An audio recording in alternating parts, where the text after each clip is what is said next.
First ever and historic PVL Rookie Draft 2024. Formal nang ginanap. Thea Gagate naging first overall top pick ng Zeus Coffee Thunderbells. Ang tanong, makakapaglaro ba siya? Alyssa Valdez nagbigay ng words of encouragement sa mga hindi drafted na players. What's good, volleyball fans? It's nice to be back with you here on Powerhouse Volleyball PH.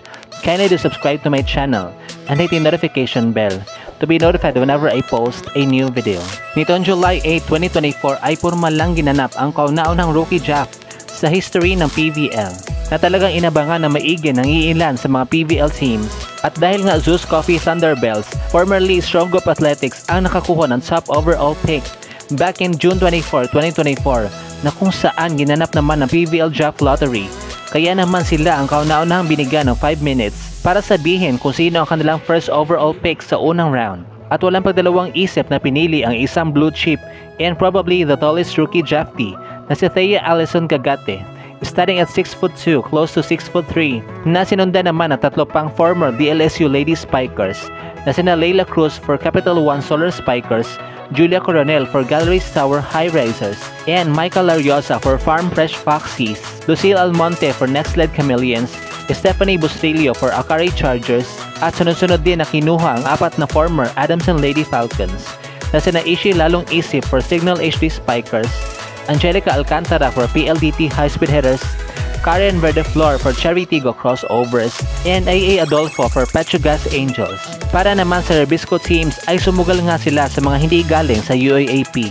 Dahil nga ang kinuha ng Chocomocho Flying Seasons ay si Lorraine Picania na galing sa NCAA, habang ang sister team naman nila na Cream9 Cool Smashers ay kumuha na isa pang libero from Canada na si Aliyah Torres. Samantala sa atin namang round 2 ay kumuha pa din ng Zeus Coffee.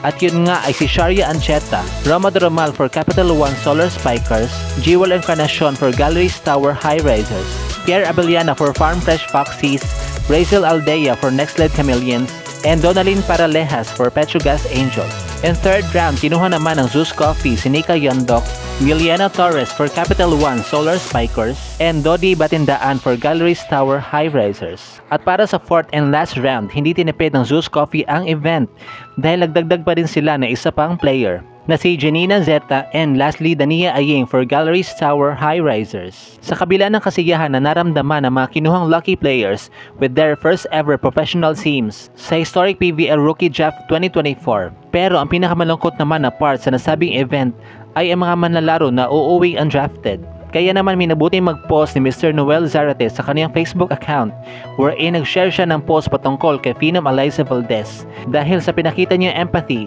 at binigay na comfort and words of encouragement sa mga hindi nakuhang draftees na paniguradong nakaramdam ng kalungkutan. At narito ang kaniyang sinabi. Siyempre, hindi din, alam mo yun, we all want them to be part of the community also, and they're still part of the community, free agents sila ngayon. So I told them this is just a stepping stone for them na para abutin yung mga dreams also nila to be part of any teams here in the PVL, and it's just the beginning.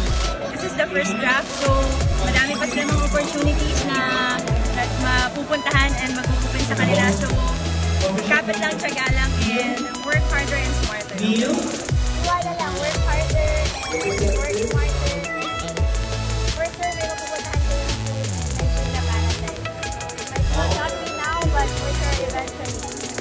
Dahil nga free agents sila, ibig sabihin pwede silang i-recruit ng kahit anong team sa PVL. Hindi man ngayon subalit sa mga darating pang conferences. Haba ang mga drafted players naman will be expected to see in action sa PVL Reinforced Conference this coming July 16, 2024. Maliban lang sa mga players ng Alas Pilipinas, which are Thea Gagate and Julia Coronel, na sakalang papakawala ng PNBF upang makabalik sa kanilang mother teams sa pagtatapos ng Leg 2 of the Southeast Asian V-League on August 11, 2024. At dito na nga po nagtatapos ang ating video. Thank you so much for watching. Huwag niyo po kalimutan mag-subscribe sa akin channel para ma-notify ka kapag may panibago akong upload.